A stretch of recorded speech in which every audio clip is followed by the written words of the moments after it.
Baik, selamat pagi. Kepada yang terhormat Ibu dosen Dr. Hajalia Ustiawati, SMSI, selaku dosen teori akuntansi kelas 5B dan teman-teman yang saya banggakan.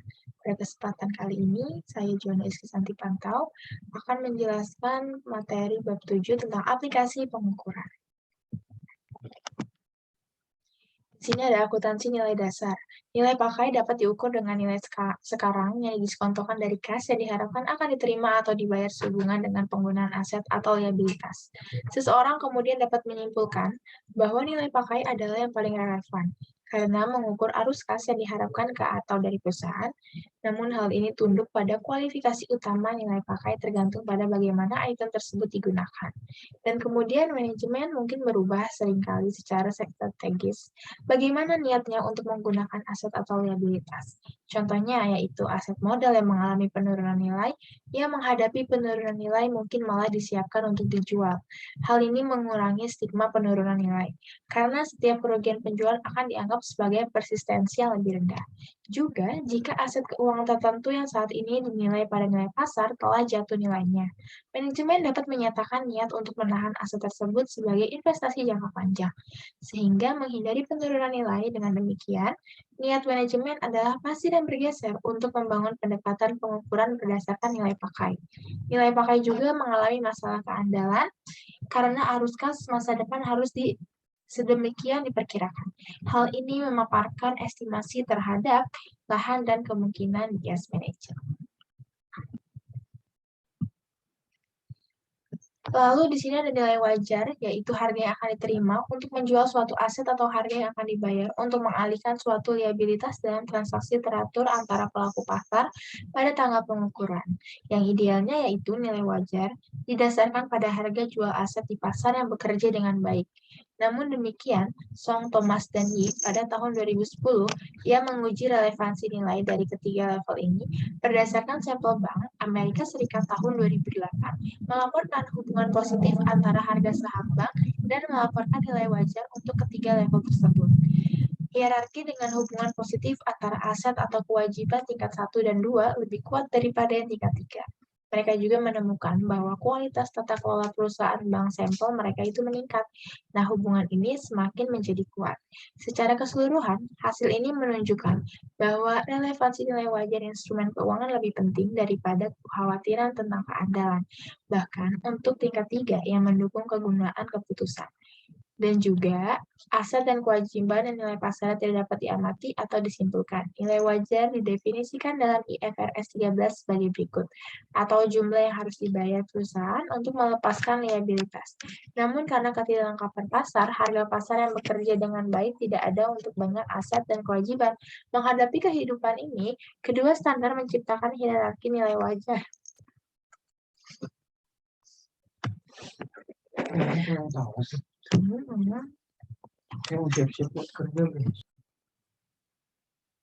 Ada 3 level. Yang pertama level 1, tentang aset dan liabilitas yang memiliki harga pasar yang berfungsi dengan baik. Kemudian ada level 2, yaitu aset dan kewajiban yang harga pasarnya dapat disimpulkan dari harga barang serupa. Dan kemudian ada level 3, di mana aset dan kewajiban dan nilai pasarnya tidak dapat diamati atau disimpulkan. Akuntansi nilai saat ini dan laporan laba rugi. Nilai pakai mengakui pendapatan sebelum direalisasikan, karena arus kas masa depan yang diantisipasi dikapitalisasi ke dalam nilai aset.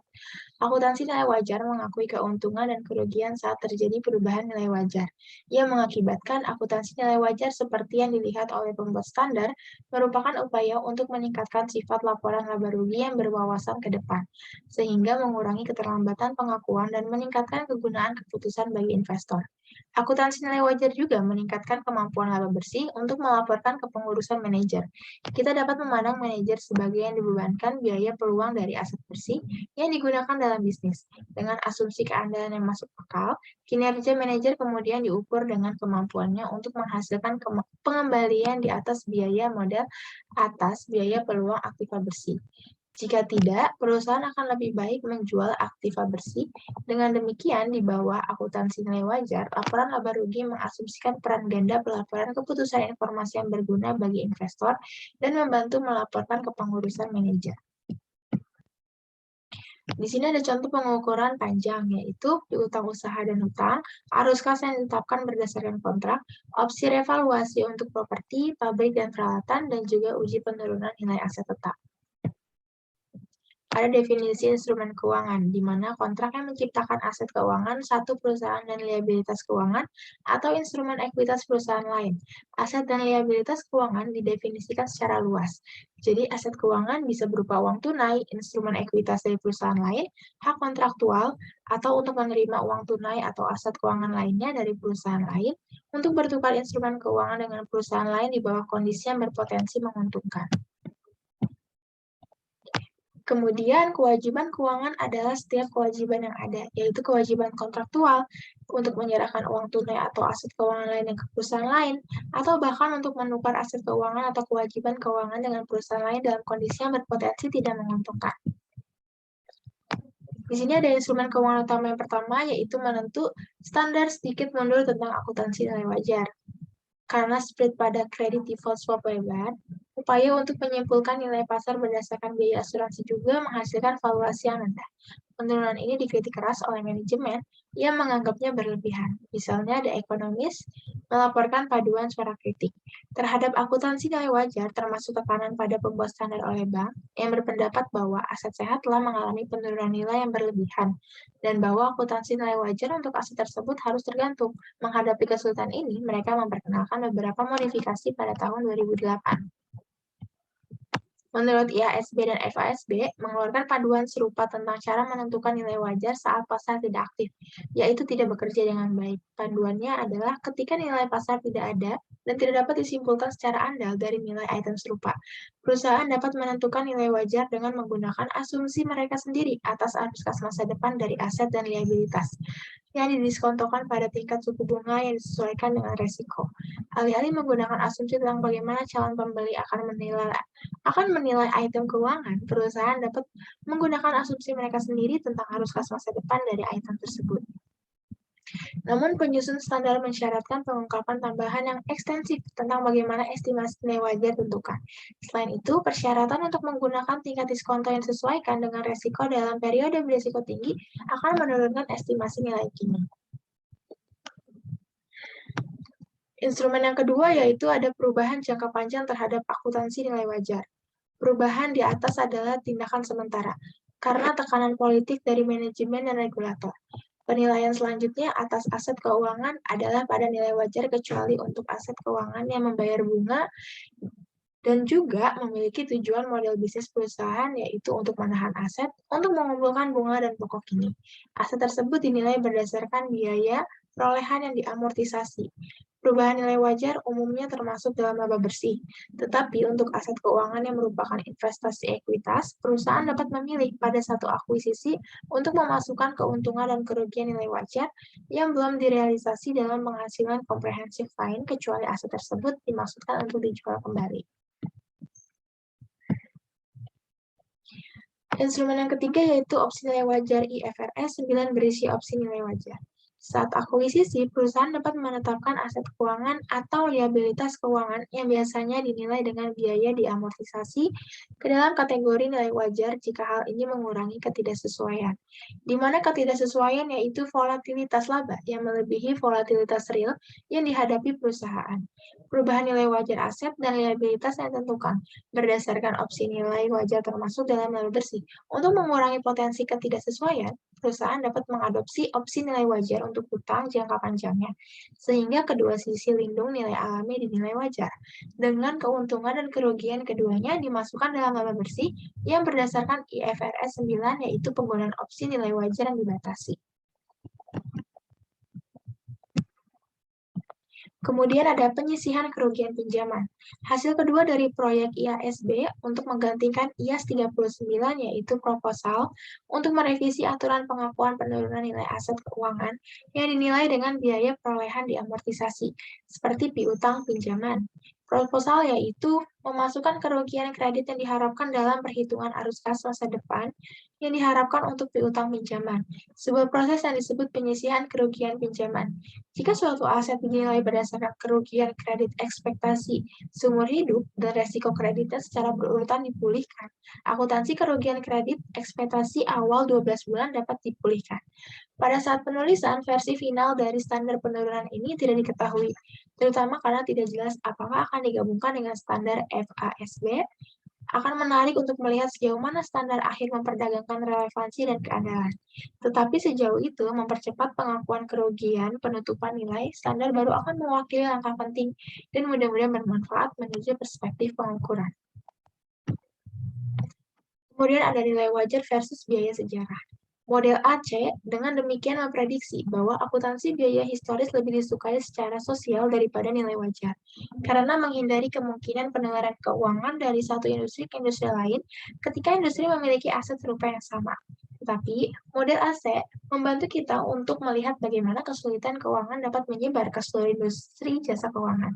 Dan untuk menyebar, perusahaan keuangan biasanya merupakan lawan terkuat dari akuntansi nilai wajar, namun model tersebut tampaknya terlalu kuat dalam mengutuk akuntansi nilai wajar.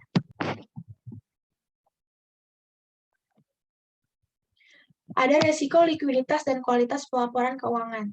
Menurut Akacha dan Pedersen, mendefinisikan resiko likuiditas sebagai ketidakpastian tentang biaya pembelian atau penjualan ini. CAPM mengasumsikan likuiditas sempurna. AP memperluas CAPM untuk memodelkan pengaruh risiko likuiditas terhadap biaya modal, menunjukkan kondisi di mana biaya modal meningkat untuk perusahaan dengan resiko likuiditas yang tinggi. Resiko likuiditas dapat menjadi kontributor yang signifikan terhadap biaya modal, khususnya pada saat penurunan pasar yang parah dan pelaporan keuangan yang berkualitas dengan mengurangi resiko likuiditas. Dapat membantu mengurangi dampak buruk resiko likuiditas terhadap biaya modal. Ada rekondisi dan konsolidasi. Penghentian pengakuan dan konsolidasi merupakan inti dari masalah akuntansi yang berkontribusi pada krisis pasar 2007 hingga 2008. Perusahaan memiliki insentif untuk menghentikan pengakuan, karena hal ini dapat meningkatkan rasio leverage mereka. Misalnya, New dan Richardson untuk sampel 535 sekuritisasi yang dihasilkan oleh 103 perusahaan selama periode 1997 hingga 2003, memperkirakan bahwa rata-rata rasio hutang ekuitas perusahaan dalam sampel mereka akan naik dari 5,97 di bawah penghentian pengakuan menjadi 10,20 yang seandainya transfer ini diperhitungkan sebagai pinjaman yang dijamin. Ada instrumen keuangan derivatif. Instrumen derivatif yaitu kontrak yang nilainya bergantung pada beberapa harga pasar, suku bunga, nilai tukar mata uang asing, atau variabel lainnya. Contohnya yaitu opsi, seperti opsi panggilan yang memberi pemegangnya hak untuk membeli. Seperti contohnya yaitu 100 lembar saham biasa perusahaan seharga $20 yang masing-masing selama atau pada akhir. Beberapa periode tertentu, jumlah nasional kontrak adalah $2.000. Jumlah saham yang terlibat dikalikan harga eksekusi, yang mendasari adalah harga pasar saham. Semakin tinggi harga pasar, semakin tinggi nilai opsi, dan juga hal yang lain akan sama. Ada akuntansi lindung nilai. Istilah mengelola resiko digunakan secara bijaksana. Tujuan dari manajemen resiko adalah untuk menghasilkan tingkat resiko spesifik perusahaan yang diinginkan. Tidak harus menguranginya menjadi nol. Nol resiko mungkin terlalu mahal, atau bahkan tidak mungkin. Bahkan mungkin tidak diinginkan, karena investor dapat mengurangi resiko spesifik perusahaan untuk diri mereka sendiri melalui diversifikasi portofolio.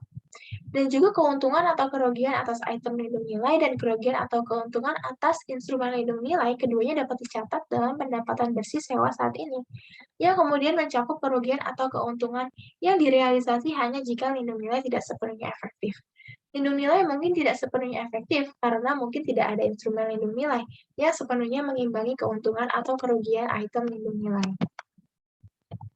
Ada akuntansi atas intangible. Yang pertama yaitu akuntansi untuk goodwill yang dibeli. Ketika satu perusahaan mengakuisisi perusahaan lain dalam kombinasi bisnis, metode akuntansi pembelian untuk transaksi tersebut mensyaratkan bahwa aset berwujud dan tidak berwujud yang dapat diidentifikasi dan liabilitas perusahaan yang diakuisisi secara umum dinilai pada nilai wajarnya untuk tujuan laporan keuangan konsolidasi. Goodwill kemudian merupakan selisih antara jumlah bersih dari nilai wajar ini dan total harga pembelian yang dibayarkan oleh perusahaan pengakuisisi. Pendekatan lain yang diadopsi oleh manajemen untuk mengatasi amortisasi goodwill adalah untuk menekankan pendapatan pro forma juga yang disebut dengan pendapatan tunai dan berbagai lainnya, di mana laba pro forma adalah laba bersih sebelum amortisasi goodwill, biaya restrukturisasi, dan berbagai item lain yang dipilih oleh manajemen. Yaitu ada goodwill yang dikembangkan sendiri. Tidak seperti goodwill yang dibeli, tidak ada transaksi yang dapat diidentifikasi dengan mudah untuk menentukan biaya goodwill yang dikembangkan sendiri. Konsekuensinya yaitu biaya dapat menimbulkan goodwill seperti RET, sebagian besar dihapuskan pada saat terjadinya. Memang menurut IAS 38, melarang kapitalisasi niat baik yang dihasilkan secara internal. Seperti yang disebutkan, goodwill yang dihasilkan secara internal muncul sebagai pendapatan abnormal dalam laporan laba rugi berikutnya. Dan juga ada pelaporan resiko. Pembayaran dividen adalah rasio dividen kas saham biasa terhadap laba bersih. Leverage adalah rasio sekuritas utang senior terhadap total aset. Variabilitas pendapatan adalah standar deviasi rasio harga dikurangi pendapatan perusahaan selama periode tersebut. Menurut Beaver, Kettler, dan Scholes, adalah orang pertama yang meneliti secara formal hubungan antara beta dan langkah-langkah resiko yang berbasis laporan keuangan. Untuk sampel 307 perusahaan Bursa Efek New York selama 2 periode waktu, 1947 hingga 1956, dan 1957 hingga 1965, mereka menggunakan analisis regresi model pasar untuk memperkirakan beta perusahaan sampel mereka untuk setiap periode waktu. Kemudian mereka menghitung berbagai ukuran resiko berbasis laporan keuangan untuk periode yang sama. Korelasi antara 3 ukuran resiko dan juga beta. Yang terakhir ada pendekatan pengukuran pelaporan resiko. Dua teknik pengukuran kuantitatif menarik yang pertama yaitu kepekaan analisis menunjukkan dampak pada pendapatan, arus kas, atau nilai wajar instrumen keuangan yang dihasilkan dari perubahan resiko harga, yaitu resiko yang timbul dari kemungkinan perubahan harga komoditas yang relevan, suku bunga, dan nilai tukar mata uang asing. Yang keduanya adalah nilai beresiko, menjadi kerugian pendapatan arus kas atau nilai wajar yang dihasilkan dari harga masa depan perubahan yang cukup besar sehingga mereka memiliki probabilitas rendah yang ditentukan untuk terjadi. Di bawah IFRS 7, perusahaan diharuskan untuk melaporkan setidaknya satu dari langkah-langkah ini. Bank menggunakan nilai resiko sebagai ukuran resiko untuk operasi perdagangan mereka, dan variabilitas portofolio sekuritas perdagangan bank dapat menjadi komponen penting dari total resikonya. Liu, Rian, dan juga Pan meneliti nilai pengungkapan resiko satu hari dari sampel 17 bank besar Amerika Serikat selama periode 1997 hingga 2002. Mereka menemukan bahwa nilai beresiko memungkinkan peningkatan prediksi pendapatan perdagangan kuartal berikutnya untuk sampel mereka. Perhatikan bahwa penurunan pasar yang berkepanjangan selama lebih dari 1 hari dapat mengakibatkan kerugian lebih besar. Namun demikian, mengingat pendapatan bersih Microsoft tahun 2012 yang dilaporkan sebesar 16.978 juta dolar, investor akan mengetahui bahwa kerugian 1 hari karena resiko harga lebih dari 1,7%. Pendapatan tidak mungkin terjadi. Hal ini menunjukkan bahwa meskipun ada kekhawatiran tentang akurasi, ukuran risiko ini berpotensi menjadi keputusan yang sangat berguna. Baik, terima kasih kepada teman-teman, kepada Ibu dosen. Saya tutup.